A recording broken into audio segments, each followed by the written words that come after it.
ਤੇ ਮੱਝਾਂ ਵੀ ਖਾ ਰਹੀਆਂ। ਤੇ ਇਹਦੇ ਵਿੱਚ ਤੂੜੀ ਨਾਲੋਂ ਸਾਰਾ ਕੁਝ ਬੈਸਟ ਹੈ, ਸਸਤਾ ਤੇ ਚਾਰਾ ਹੈ। ਠੀਕ ਹੈ, ਇੱਕ ਦਫਾ ਲਾ ਲਓ ਤੁਸੀਂ ਤੇ 4-5 ਸਾਲ ਇਹ ਚੱਲਦਾ ਹੈਗਾ। ਤੇ ਜਿਹਨੇ ਕੋਈ 2-3 ਮੱਝਾਂ ਆਪਣੇ ਘਰ ਰੱਖੀਆਂ ਹੋਏ 1 ਏਕੜ ਪੱਕਾ ਹੀ ਬੀਜ ਦੇਵੇ। ਠੀਕ ਹੈ, ਤੇ ਬੜਾ ਜ਼ਬਰਦਸਤ ਚੱਲਦਾ ਹੈਗਾ ਔਰ ਬੜੀ ਜ਼ਬਰਦਸਤ ਗਜ਼ਾ ਹੈ ਜਾਨਵਰਾਂ ਵਾਸਤੇ। ਤੇ ਬਹੁਤ ਖੁਸ਼ ਹੋ ਕੇ ਖਾਂਦੇ ਆ ਮਾਸ਼ਾਅੱਲਾ ਜੀ। ਦੁਆ ਕਰਿਆ ਜੋ ਸਾਰੇ ਵੀਰ ਭਰਾ, ਅੱਲਾਹ ਪਾਕ ਸਾਰਿਆਂ ਨੂੰ ਕਾਮਯਾਬ ਕਰੇ। ਤੇ ਦੇਖੋ ਮਾਲ ਕਿਵੇਂ ਖਾ ਰਿਹਾ ਮਾਸ਼ਾਅੱਲਾ, ਕਿਉਂਕਿ ਇਸ ਮਹਿੰਗਾਈ ਦੇ ਦੌਰ ਦੇ ਵਿੱਚ 1000 ਰੁਪਏ ਮਣ ਤੂੜੀ ਹੈ।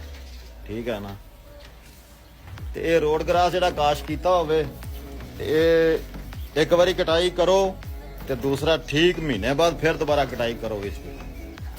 ਠੀਕ ਹੈ, ਤੇ ਖੁਸ਼ਕ ਕਰਕੇ ਥੋੜਾ ਜਿਹਾ ਪਾਓ ਜਾਨਵਰਾਂ ਨੂੰ ਤੇ ਜਾਨਵਰਾਂ ਦੀ ਗਰੋਥ ਸਹੀ ਹੋਵੇ ਮਾਸ਼ਾਅੱਲਾ। ਤਾਂ ਬਹੁਤ ਜ਼ਬਰਦਸਤ ਖਾ ਰਹੇ ਹੈ, ਇਹ ਜ਼ਿਮੀਂਦਾਰਾਂ ਵਾਸਤੇ ਬਹੁਤ ਅੱਛਾ ਹੈ ਇਸ ਮਹਿੰਗਾਈ ਦੇ ਦੌਰ ਦੇ ਵਿੱਚ।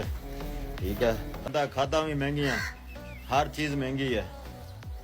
ਕਿ ਜ਼ਿਮੀਂਦਾਰ ਛੋਟਾ ਤੋਂ ਛੋਟਾ ਜ਼ਿਮੀਂਦਾਰ ਉਹ 2 ਕਨਾਲਾਂ ਕਾਸ਼ ਕਰ ਲਵੇ ਤੇ ਲੇਕਿਨ ਨਜ਼ਾਰੇ ਕਰੇ ਜਨਾਬ ਮੇਰੀ। ਪੱਠੇ ਵੀ ਚੰਗੇ, ਤੂੜੀ ਤੋਂ ਵੀ ਜਾਨ ਛਡਾਓ। ਇੱਕ ਵਾਰੀ ਬੀਜੇ 3-4 ਸਾਲ ਚੱਲਦੇ ਲਗਾਤਾਰ, ਤੇ ਕੱਟ ਕੇ ਇਸ ਤਰ੍ਹਾਂ ਜਾਨਵਰਾਂ ਦੇ ਅੱਗੇ ਪਾਓ।